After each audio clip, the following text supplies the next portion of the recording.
Hello guys, welcome to my channel. Guys, আমার স্ক্রিনে যেই ফটোগুলো দেখতে পাচ্ছেন এই ফটোগুলো কিন্তু কোনো টাকা দিয়ে এডিটিং করা নয়।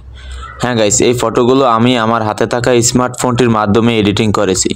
তো গাইস, আজকের এই ভিডিওতে শিখাবো আপনিও কিভাবে আপনার হাতে থাকা স্মার্টফোনটি দিয়ে আপনার যে কোনো নর্মাল ফটোকে আমার মতো প্রফেশনালভাবে এডিটিং করবেন। তো সেই সম্পূর্ণ প্রসেসটি কিন্তু আজকের এই ভিডিওতে স্টেপ বাই স্টেপ দেখিয়ে দিব। তাই এই ভিডিওটি 1 সেকেন্ডও স্কিপ না করে সম্পূর্ণ ভিডিওটি মনোযোগ সহকারে দেখতে থাকুন, তাহলে আপনিও আমার মতো করে এডিটিং করতে পারবেন। তো গাইস, সর্বপ্রথমে চলে যাবেন আপনি আপনার ফোনের প্লে স্টোর অ্যাপসটির ভিতরে।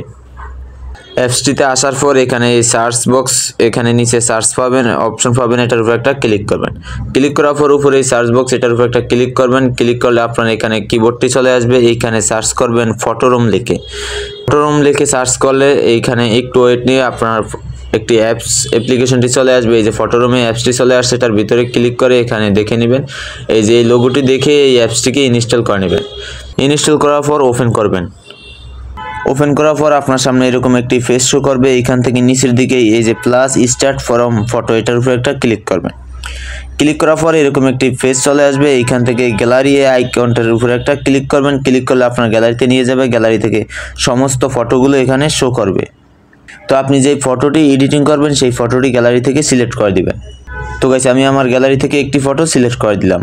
সিলেক্ট করার পর এখানে অটোমেটিক ফটোর ব্যাকগ্রাউন্ডটি রিমুভ হয়ে চলে আসবে এরকম একটি পেজে। তো এইখান থেকে ইনস্ট্যান্ট ব্যাকগ্রাউন্ড, এটার উপরে একটা ক্লিক করবেন। ক্লিক করার পর হালকা একটু ওয়েট করবেন। ওয়েট করার পর দেখতে পাচ্ছেন অনেকগুলো এখানে ফিল্টার নিয়ে চলে আসছে, অনেকগুলো এডিটিং হয়, অটোমেটিকলি এডিটিং হয়ে চলে আসছে। তো এখান থেকে যদি নিচের দিকে আসেন তো এইখানে অনেকগুলো অপশন পেয়ে যাবেন।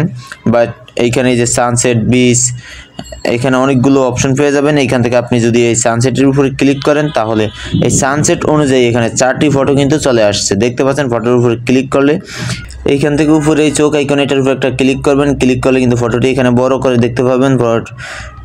জুম করলে দেখবেন ফটোটি আপনার একটুও ফাটবে না, বাট পিছনের ব্যাকগ্রাউন্ডটা কি অমাইক সুন্দরভাবে চেঞ্জ হয়ে চলে আসছে। তো এইখান থেকে বেগে চলে আসি, একটু বেগে এসে আরও একটু সেটিংস দেখাই। তো এইখানে কিন্তু 4টি ফটো অ্যাড হয়ে চলে আসবে প্রথমে। যদি আপনার এই 4টি ফটোর একটি ফটো ভালো না লাগে, আরও ফটো এডিটিং হয়ে নিয়ে আসতে চান, তাহলে আপনি এখান থেকে জেনারেট 4 মোর, এটার উপরে একটা ক্লিক করবেন।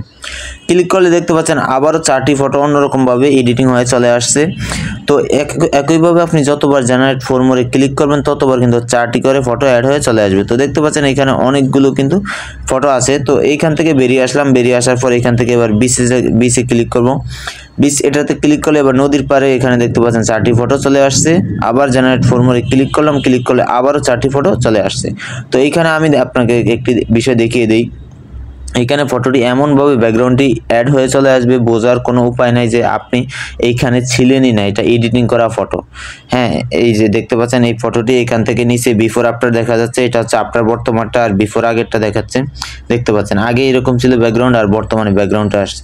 কোনো চেহারার ফেসের কোনো চেঞ্জ নাই, ফেসের কোনো চেঞ্জ হবে না। ফেস যেরকম ছিল ঠিক ওই রকমই আসবে, বাট ব্যাকগ্রাউন্ডটা অনেক সুন্দরভাবে চেঞ্জ হয়ে আসবে। তো এবার এই ফটোটি, আপনি যে ফটোটি আপনার পছন্দ হবে সেই ফটোটি আপনি গ্যালারিতে নেওয়ার জন্য এখান থেকে নিচের দিকে এক্সপোর্ট এই অপশনটির উপর একটা ক্লিক করবেন। ক্লিক করার পর এখানে সেভ টু গ্যালারি, এটার উপর একটা ক্লিক করবেন। ক্লিক করা মাত্রই কিন্তু এইখানে দেখতে পাচ্ছেন অলরেডি গ্যালারিতে সেভ হয়ে গেছে। তো একইভাবে আপনি এখান থেকে যে কোনো ফটোগুলোকে এভাবে এডিটিং করে আপনি আপনার গ্যালারি পর্যন্ত নিয়ে যেতে পারবেন। তো গাইস, আজকের ভিডিওটি এ পর্যন্তই ছিল। ভিডিওটি ভালো লাগলে অবশ্যই ভিডিওতে একটি লাইক দিয়ে দিবেন এবং পরবর্তী ভিডিও কোন টপিকে চান সেটা কমেন্ট করে জানিয়ে দিবেন।